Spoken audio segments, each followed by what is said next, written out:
मैं सोमेश ठाकुर, मावली पुजारी जगदलपुर।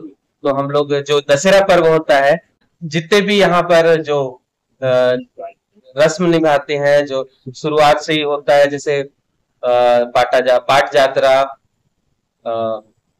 यात्रा हो गया और पाचन गादी, ये सब हम लोग सम्मिलित होते हैं इसमें। और पूरा यहाँ पे मौली मंदिर में पूरा दशहरा होता है। यहाँ से छत्र आता है, यहाँ पर दंतेश्वरी माता का छत्र आता है, यहाँ पर पूजा अर्चना होती है रोज। अभी जैसे रथ चढ़ने से पहले यहाँ पर छत्र लेकर आएंगे। दंतेश्वरी मंदिर में पुजारी माता का छत्र लेकर आते हैं मौली मंदिर में, और यहाँ पर पूजा अर्चना आरती होती है। उसके बाद फिर यहाँ से कलंकी मंदिर में पूजा अर्चना होती है, राम मंदिर में फिर पूजा अर्चना होकर करते हैं दंतेश्वरी माता के छत्र को। और परिक्रमा होती है, जैसे यहाँ पे सभी देवता, यहाँ पर मंदिर है, देवी देवताओं के परिक्रमा होने के बाद सीधे दंतेश्वरी मंदिर में छत्र को लेकर जाते हैं। और हमने देखा है कि जो आप लोगों का मंदिर है, मौली माता मंदिर, यहाँ पे दो पुजारी, एक आप हैं और एक पुजारी को देखा, तो उनके बारे में थोड़ी सी जानकारी दे दीजिए। तो वो मेरा भाई है, अनिल सिंह ठाकुर। और हमारे दादाजी यहाँ पर पूजा करते थे, दादा के परदादा ऐसे पूजा करते आ रहे हैं पीढ़ी दर पीढ़ी। तो हम लोग जैसे दोनों भाई है, पहले तो मैं हमेशा पूजा करता था दादा के साथ में। तो समय के साथ, पढ़ाई लिखाई के साथ क्या है, अपने आप भाई यहाँ पे पूजा कर रहा है। और यानी दिनचर्या जो पूजा करता है वो करता है। और जैसे दशहरा पर्व आता है या कोई और बड़ा पर्व है, उसमें मैं पूजा करता हूँ बड़े भाई के नाते। तो हम लोग दोनों साथ में पूजा करते हैं दशहरा का। और इसके बाद वो करेगा, फिर उसके बाद मेरा बेटा करेगा, उसका बेटा करेगा, इस तरह से पीढ़ी दर पीढ़ी हम लोग अब वंशज है, उनको हम लोग सिखाते हैं कि पूजा कैसे करते हैं। और हमारे जैसे अभी जो बालक होते हैं, बच्चे, उनका क्या है, बाल रहता है, वो बरुआ होता है, मुंडन होता है। उसके बाद हम लोग जो, तब वो पूजा कर सकता है हमारे जो माउली मंदिर। मेरा लड़का भी होगा तो उसका मुंडन होगा, अभी बाल बड़े बड़े हैं, मुंडन होने के बाद यहाँ पर पूजा करते हैं। और उनको उस दिन से घंटी आरती पकड़ाया जाता है। और हम लोग ऐसे ही, जैसे राजा अपने राजकुमार को राजा का पदवी देता है, उस तरह से हमारे घर में भी उसी प्रकार का होता है। यहाँ पे जो हमारे वंश है वो पूजा करते चले आते हैं। तो आप किन से सीखे पूजा करना, आप दादाजी से या पिताजी से? दादाजी से। मेरे पापा सरकारी नौकरी में थे, तो वो यानी जहाँ नौकरी वहां आना जाना चलता, तो मंदिर में उस समय मैं ही पूजा करता था। उसके अच्छा, बाद तो पिताजी आपके पूजा कभी नहीं किए ऐसा? पूजा करते हैं वो, अपने समय में किए हैं। हाँ। जब वो फिर नौकरी लग गया तो फिर वो बिजी हो गए, तो उसके दादा के बाद मैं अब कर रहा हूँ। हम्म, और एक ऐसा भी होता है कि ये क्या है, सरकारी मंदिर है, यानी कि टेम्पल स्टेट का। हम्म। जैसे राजा है, राजा थे, तो उनके बाद क्या टेम्पल ले लिया था, टेम्पल कमेटी तहसील से जो है वो। एक एक आदमी दो नौकरी नहीं कर सकता सरकारी में, इस प्रकार से हम लोग वो जो है यहाँ पे एक रहे। तो पापा का नौकरी था तो मैं कर रहा था, उसके बाद भाई करता है। और जैसे कि आज वर्तमान में जो दशहरा में देखने को मिलता है, खैर उम्र के हिसाब से तो नहीं, लेकिन जैसे आप लोगों ने सुना होगा अपने दादाजी से या पिताश्री से, तो पहले का दशहरा और अभी के दशहरे में क्या अंतर है? तो बुजुर्ग बुजुर्ग जो थे पहले, दादाजी आपके पुजारी थे, वो कुछ तो बताते रहे होंगे दशहरे के बारे में।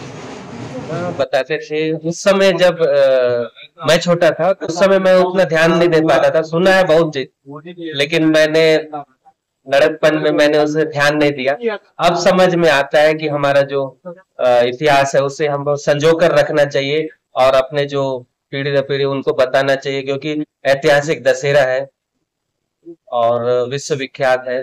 और मैंने दादाजी से सुना है बहुत चीज, और अभी भी पढ़ता हूँ कई चीजें दशहरा के बारे में, जानता हूँ, लोगों से मिलता हूँ। जितने यहाँ माझी, चालकी, पुजारी, अलग अलग प्रांत, यानी अलग अलग प्रांत से भी आते हैं, उड़ीसा हो गया, अलग अलग जगह से आ रहे, गांव से आ रहे हैं, तो उनसे मिलता हूँ, जानकारी लेता हूँ। और तब पता लगता है कि मेरे दादाजी ने बताया था ये चीज। जैसे पुजारी होने के साथ आप एक यूट्यूबर भी हैं। तो देख सकते हैं दोस्तों, यहाँ पर हम लोग, मजा आ गया, तो मजा आ गया, देख सकते हैं हम लोग क्या बोलूं, बरसात का मजा हम लोग यही लेंगे। तो दोस्तों नमस्कार, आज हम आए हैं बस्तर दशहरा का एक और पड़ाव है जो आज रथ चलेगा। कैसा लगा कमेंट करके अवश्य बताइएगा। तो दोस्तों अब चाहेंगे आप लोगों से आज्ञा, मिलते हैं नेक्स्ट वीडियो में। तो बहुत सारे लोगों का सवाल रहता होगा, बस्तर दशहरे से रिलेटेड रहता होगा। और तो जैसे आप भी वीडियो शूट करते हैं, तो बाकी जो यूट्यूबर्स है, नए यूट्यूबर, जो जितने भी बस्तर दशहरा में पूजा विधान होते हैं, जितने भी रस्म होते हैं, सबका अलग अलग नाम होता है। तो कई यूट्यूबर्स उनके नाम में गड़बड़ी कर देते हैं। तो आप लोग क्या लगता है, उनको क्या कहना चाहिए कि पहले जानकारी ले लें, उसके बाद वीडियो बनाए? कुछ क्या बताना चाहेंगे आप लोग? ये चीज बहुत इंटरेस्टिंग है, हाँ। इंटरेस्टिंग क्वेश्चन है, यानी प्रश्न। तो क्या है, मैं यूट्यूबर भी इसी कारण ही बना था। मैं जब शुरुआती समय में मैं पूजा कर रहा था, तो मैं देखता था बहुत बाहर से आते थे। पहले तो न्यूज रिपोर्टर आते थे पहले, तो वो जो चीज हम दादा बताते थे हमारे, या कोई बताता था दशहरा के बारे में, नाम चेंज हो जाता था धीरे धीरे। जैसे कुमड़ा कोट बोलते हैं, तो वो कुम्हड़ा कोट या अलग अलग नाम से उसका उच्चारण करते थे। और जो नियम है, निशा यात्रा है, वो चीज बहुत अलग अलग नाम हो जाता, चेंज कर देते थे। तो मैं क्या, मेरा ये मानना ये था कि मैं भी इस बारे में जानकारी रखता हूँ और मैं यूट्यूबर बन जाता हूँ। और धीरे धीरे मैं भी यूट्यूबर बन गया। तो सिर्फ ये आदत हो गया है कि लाइक सब्सक्राइब जरूर करना। और रुपेश भैया के भी चैनल है और मेरा भी चैनल है, बस्तर दशहरा के बारे में जानकारी दे रहे हैं, तो लाइक सब्सक्राइब जरूर कीजिएगा। और जैसे अभी बस्तर दशहरा प्रारंभ हो चुका है ना, तो अभी लगभग कितने जो पूजा विधान है और बचे हुए हैं? और इनमें कुछ गैप होता है या क्रमबद्ध तरीके से प्रतिदिन होता है? ये पहले जैसे पाट यात्रा होता है, तो उस समय से लकड़ी लाते थे, तुरलुक होता। तो उसके बाद पहले कोई औजार ज्यादा नहीं था, आधुनिक औजार, तो धीरे धीरे बनता जाता था, रथ बनाने की प्रक्रिया शुरू हो जाते थे धीरे धीरे। उसके बाद डेरी गड़ाई होता है, उसके बाद काचन गादी होता है, उसके बाद कंटिन्यू जो है वो रस्म शुरू हो जाती है। जैसे काचन गादी, काचन गादी शुरुआत होता है, यहाँ पर आज्ञा मांगी जाती है। काचन गादी मंदिर में जाकर काचन देवी से राजा खुद जाते हैं। और उसके बाद दूसरे दिन यहाँ मौली मंदिर में ही आकर यहाँ पर कलश स्थापना होता है। उसके बाद कलश स्थापना जैसे होता है, उसके बाद थोड़े समय में ही जोगी बिठाई रस्म होता है यहाँ पर। उसके बाद उसके दूसरे दिन फिर एक रस्म होगा, यहाँ पे छत्र लेकर आएंगे, यहाँ मौली मंदिर में पूजा होगा। उसके बाद छत्र रथ में परिक्रमा करते हैं, ये चलता है। और उसके बाद फिर मौली परगा होगा, भीतर रहने बाहर रहने, कुमड़ा कोट जो जाकर पूजा होता, पूजा अर्चना। कुमड़ा कोट में भी मौली माता और दंतेश्वरी माता पूजा अर्चना की जाती है। राजा खुद वहां पर आते हैं और वहां पर नया खानी रस्म अदायगी करते हैं। उसके बाद आकर मौली माता के आरती के बाद रथ में पहले रथारूढ़ होते थे, अभी तो ऐसे ही आ जाते हैं अपने लाव लश्कर के साथ। और ये प्रथा ऐसे ही चली आ रही है। और उसके बाद निशा यात्रा, ऐसे बहुत सारे काछन यात्रा भी होता है। लोग सोचते हैं कि काछन यात्रा के बाद दशहरा खत्म हो गया, लेकिन ऐसा नहीं है। उसके बाद कुटुम्ब यात्रा होता है, कुटुम्ब यात्रा के बाद माता को विदाई होता है। जैसे मौली परघा होता है, उस तरह विदाई भी होता है। तो देवी का, माता का विदाई होता है, वो लास्ट होता है। उसके बाद वहां पर जाते हैं दंतेवाड़ा में, वहां पर भी बहुत उनकी उनके आगमन में बहुत वहां पर हर्षोल्लास के साथ उनका स्वागत किया जाता है, देखने लायक होता है वहां पर। और हमारा जो दशहरा पर्व है ये संपन्न होता है इस रस्म के साथ। पूजा विधान होते हैं लगभग लगभग यही से शुरू होते हैं। अब कौन से पूजा विधान के बाद आप लोगों का ये जो बस्तर दशहरा का जो पूजा विधान कार्य है वो संपन्न हो जाए, और आप लोग को कब तक आराम मिलता है? जैसे हम आराम, ये तो यानी कि ये शब्द अच्छा नहीं है, क्योंकि हम लोग यहाँ पर अपने यानी कि पीढ़ी दर पीढ़ी चलता है, तो अपना जो कर्तव्य है वो निभा रहे हैं, यानी सेवा दे। हाँ सेवा दे रहे हैं।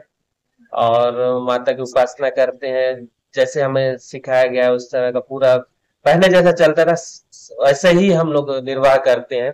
परंपरा अनुसार परंपरा जो जैसे होता है वैसे, क्योंकि हम लोग देवी को मानते हैं और वही हमारी आराध्य देवी है और मौली माता। और आप लोगों को मालूम होगा कि तो हम लोग जैसे यहाँ पर हमारा तो रूटीन है, यानी हमेशा सुबह आते हैं, पूजा अर्चना करते हैं, फिर 1 बजे के बाद पट बंद होता है, माता यानी कि आराम करती है। उसके बाद फिर शाम को 5 बजे फिर मंदिर शुरू होता है यानी खुलता है।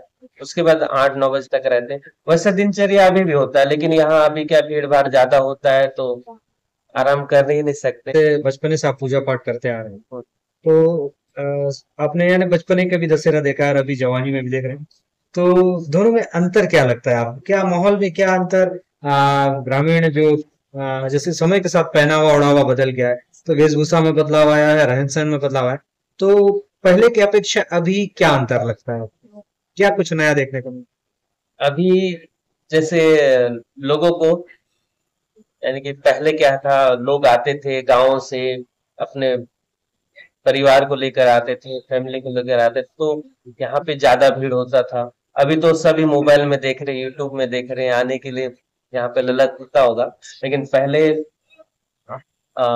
पूरे साधन नहीं था, फिर भी लोग आते थे यहाँ पर।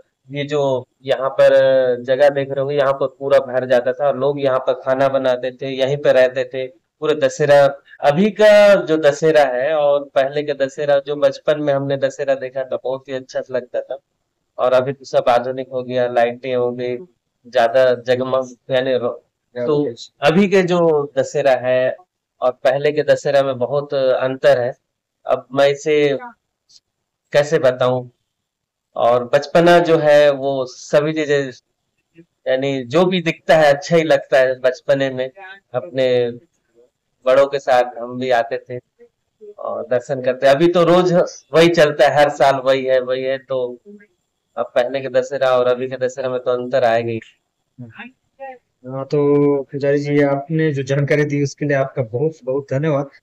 कई लोगों को जो जानकारी नहीं थी आपके मंदिर के विषय में, आप लोगों के विषय में, बस्तर दशहरा के संबंध में, तो हम लोग आशा करते हैं वीडियो के माध्यम से, आपके वीडियो और मेरे वीडियो के माध्यम से, कि कई लोगों को मंदिर के संबंध में, बस्तर दशहरा के संबंध में बहुत ही अच्छी जानकारी मिली। तो आपका बहुत बहुत धन्यवाद पंडित जी, पुजारी।